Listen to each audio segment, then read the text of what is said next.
بصراحة محتوى الإنكور الجديد عاجبني جدا. للي ما يعرفش إنه امتحان الإنكور اتغير. الإنكور بالمناسبة هو من ضمن امتحانات ال CCNP Enterprise. يعني انت علشان تبقى Certified CCNP Enterprise المفروض ان انت بتحصل على امتحانين أو تراكين، الإنكور واحد فيهم والتاني هو ال NRC. الانكور زي ما انتوا شايفين اتغير اسمه بقى انكور فيرجن 1.2 عشان يوضح ان في يعني محتوى جديد. المحتوى الجديد لطيف جدا، اتشال منه حاجات كتير كانت نظري ملهاش لازمة، واتضاف حاجات عملي بسيطة تحطك في الفيو وتحسسك ان انت فاهم اكتر من غير ما يضغط عليك جامد، خاصة انه الانكور المفروض ان هو بيبقى بعده كمان لسه بتاخد الانرسي وبتاخد فيها مواضيع متقدمة اكتر وكونفيجريشنز متقدمة اكتر. والانكور على فكرة من اهم امتحانات سيسكو لانه prerequisite في ال CCNP وكمان في ال CCIE. شايفين ان هو هنا عبارة عن 6 topics اللي هم ال IPv4 وال IPv6 infrastructure او الاركتكتشر بتاعهم، وال virtualization infrastructure network assurance يا جماعة معناها trouble shooting ومانجمنت، فبيتقال عليها دلوقتي assurance، وال security وال automation. مش بالتساوي طبعا التقسيمة بتاعتهم، امال ازاي؟ اكبر نسبة رايحة لجزئية الانفراستراكشر، ودي اللي تحتيها بتلاقوا الجزء بتاع الراوتينج والسويتشنج، بيضيف شوية حاجات على اللي انت خدتهم في ال CCNA وبيعلمك طبعا حاجات جديدة. بعد كده بتلاقي السكيورتي عليها جزء كويس برضو، وبيجي الاركتكتشر اللي هو الديزاين والاوتوميشن والارتفيشال انتليجنس زي ما انتوا شايفين بقى عليهم جزء محترم 15%، وفيهم على فكرة كمان جزء configuration مش كبير قوي، بس انا بحب اجزاء الكونفيجريشن لان هي بتزود الفهم وبتزود ان الواحد يبقى مدرك الموضوع رايح على فين، او ان انا لما اوكي هذاكر الكلام ده او بعد كده لو حبيت ابقى سيرتيفايد في حاجات اكتر من كده هبقى فاهم برضو انا المفروض ايه المطلوب في الاخر، ما يبقاش مجرد كلام نظري انا ما فهمتش منه حاجة خالص. اقل نسب موجودة عن الفيرتشواليزيشن ده جزء صغير قوي، والنتورك اشورنس دايما بيكون جزء صغير لانه بس عبارة عن مانجمنت وترابل شوتنج على المواضيع اللي انت خدتها. وعلى فكرة ما بيبقاش ده بس جزء المانجمنت وترابل شوتنج، ولكن ده الجزء اللي هو الصافي اللي هو مانجمنت وترابل شوتنج بس. انما كل التوبكس اللي انت بتاخدها في خلال الكورس ده او اي كورس سيسكو عامة لازم بيبقى معاها اوامر الترابل شوتنج والمانجمنت بتاعتها. فهنا هو يقصد ان 10% جزء مانجمنت صافي. طب ايه التفاصيل؟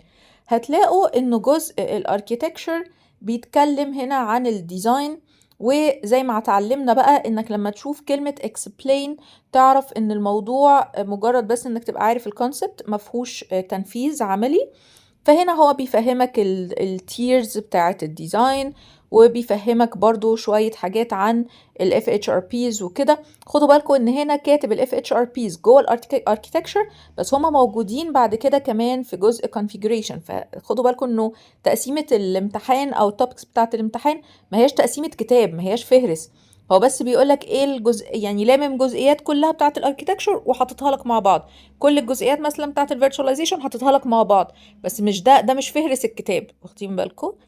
هنا مثلا بعد كده بيدخل في جزء الفيرتشواليزيشن، برضو بيكلمك بيديسكرايب. شايفين بقى جزء الكونفيجريشن عن ال VRF وال GRE IPsec tunneling، يعني اللي هو الجزء بتاع ال VPN، حتة صغيرة كده عن ال VPN هنا، لان انت في الانرسي بتاخد جزء VPN محترم وبتاخد الدايناميك VPN وبتاخد شغل كتير قوي والليفلز بتاعتها، فلا في جزء VPN جامد في الانرسي. وبتاخد كمان الجزء بتاع ال VRF حتة صغيرة لأن برضو الجزء الأساسي بتاعه موجود في ال NRC. كمان بتديسكرايب الليسب وال VXLAN، بتاخد عنهم حتة كده بس انك تفهم ايه الموضوع بس من غير تنفيذ. بعد كده بتدخل في جزء الانفراستراكشر واللي قلنا ان هو واخد جزئية كبيرة، بتتكلم هنا عن ال STP والشغل بتاعه، بتاخد حتة اكتر شوية او حاجات ادفانسد شوية عن اللي انت خدتها في ال CCNA. وكمان بتدخل في الجزء بتاع الراوتينج، بتتكلم هنا عن ال EIGRP، تفهم بقى عنه شوية حاجات. وبتاخد كمان جزئية في الادفانسد او اس بي اف، والجزء بتاع الاي بي جي بي تمهيدا لجزء الراوتنج الكبير جدا اللي موجود في تراك الانر سي. بعد كده بتاخد كمان جزئية IP Services NTP وناتنج، وهي الجزء شايفين اللي بقولكم بتاع ال FHRP في الجزء بتاع ال Layer 3 Redundancy، وكمان بتديسكرايب شوية حاجات عن ال RPF والجزء بتاع ال IGMP والمالتي كاستنج. فبرضو ده جزء لطيف جدا ومليان، ده بقى عملي، شايفين في configurations كتير في الموضوع هنا. بعد كده بتدخل في جزء النتورك اشورنس اللي قلت لكم ان هو جزء ترابل شوتنج صافي. بتتكلم هنا عن بعض الترابل شوتنج والمانجمنت تولز بشكل مخصص ليهم، زي السبان والنت فلو والاي بي اس ال اي. في حاجات منهم انت سمعت عنها في السي سي ان اي ونفذتها، بتاخد هنا جزء ادفانسد شويه، وفي حاجات لاول مره بتسمع عنها وبرضه بتنفذها. زي ما انتم شايفين الجزء بتاع النتورك اشورنس معظمه configurations يعني عملي. بعد كده في جزء السكيورتي بتبتدي تتكلم عن الاوثنتيكيشن بتاع الديفايسز عن طريق التريبل اي، يعني بتستخدم راديوس او تكاكس بلس سيرفر في الجزئيه دي، وبرضو بتتكلم عنها بشكل عملي. وبعد كده بتاخد الجزء بتاع الاكسس ليست، احنا خدناه قبل كده في السي سي ان اي، بس هنا بتاخد له استخدامات اخرى زي السي او بي بي اللي هو الكنترول بلان بوليسنج، هنفهم يعني ايه، وبتبتدي تستخدم فيها الجزئيه بتاعه الاكسس ليست. فهنا الاكسس ليست مش بتستخدمها للاكسس كنترول او للتنفيذ على الانترفيسز، ولكن بتستخدمها في حاجه اسمها الكنترول بلان بوليسنج.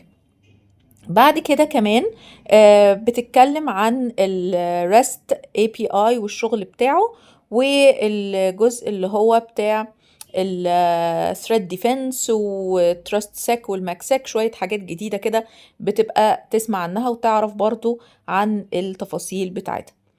اخر بوينت اللي هي الاوتوميشن والارتفيشال انتليجنس. سيسكو ابتدت جدا تهتم بالموضوع ده وبتحب توري ان هي اب تو ديت في حته التكنولوجي، فبتقول لك لا ده احنا عندنا جزء ارتفيشال انتليجنس كويس جدا، وبيبتدي يديلك هنا شويه حاجات عن البايثون والجيسون والهاي ليفل برنسبلز وحاجات عن الاي بي اي والريست.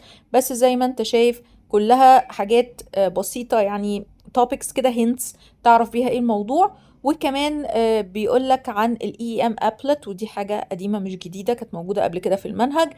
وكمان بيكلمك عن الايجنت والايجنتلس اوركستريشن تولز، في حاجات من دي كلها كانت موجودة قبل كده. وزي ما انتوا شايفين هنا بقى، والملاحظ لو انتوا لسه ما خدتوش بالكم انه الوايرلس ما بقاش موجود خالص في المنهج بتاع الانكور. بصراحة هو كان الجزء ده كان مضايقني جدا، لان جزء الوايرلس في تراك الانكور كان زي ما يكون جزء من هندسة اتصالات، يعني جزء أكاديمي قوي، كان بيقعد يعلمك عن الترددات والانتنز وشكلها والديسيبلز، ويعني مدخلك في تفاصيل أكاديمية جدا جدا جدا. فهم مش بس شالوا التفاصيل الأكاديمية، هم شالوا الوايرلس خالص خالص من الجزء بتاع الانكور.